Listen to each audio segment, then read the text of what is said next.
Imagine this. It's England. The year is 1485. You're standing in a bustling Tudor street.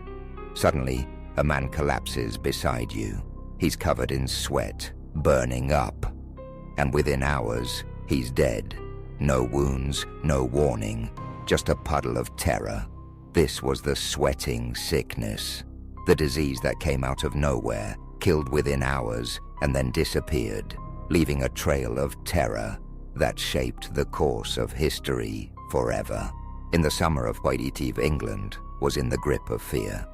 Henry VII had just claimed the throne after the bloody Wars of the Roses, and across the land, whispers of a new terror began to spread.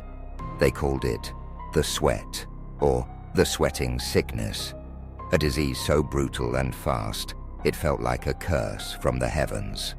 People would awake feeling well, only to be gripped by terror within hours. Suddenly, they'd break out in a drenching sweat. The heart raced, the body shook, the fever surged like a burning flame.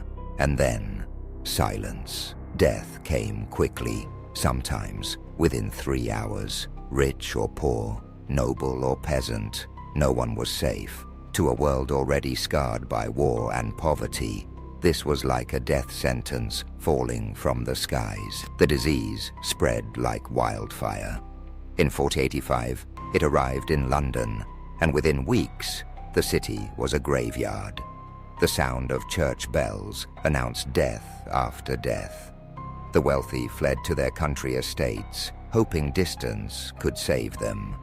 But the sweat had no borders. The scariest part, nobody knew where it came from. Was it a punishment from God? A poison? A disease carried by travelers? Even the best Tudor doctors were powerless, resorting to herbs, rituals, and prayer, but still watched as their patients succumbed within hours. Imagine the terror. You're standing with your loved one moment, and the next, they're gone. The sweat spared no one.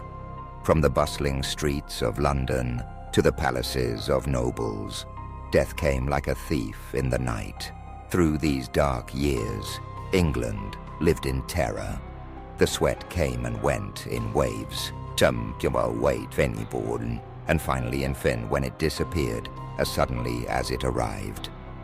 To this day, no one knows exactly what caused it. No one knows why it came, why it killed with such ferocity, and why it vanished forever. Some historians speculate it was a form of hantavirus. Others suggest a strain of influenza. But the truth, the sweat remains one of the biggest medical mysteries of all time. A disease so brutal that it shaped the Tudor era, and then dissolved into history as if it had never been. The sweat wasn't just a disease. It was a symbol of vulnerability. It shook nations, reshaped politics, and changed the way people lived. Henry VII himself was said to have been terrified of it. The disease claimed countless lives and shaped the trajectory of the Tudors, one of the most pivotal dynasties in British history. But the questions still haunt us. What was it, really? Will it ever return? And what can it teach us about pandemics today? The sweat reminds us how fragile life can be, and how quickly an unseen enemy can rise from the darkness. Its story is a warning from history that sometimes the deadliest threat is the one we can't comprehend, can't control, and can't forget. If you found this story fascinating, imagine how many more forgotten plagues shaped our world.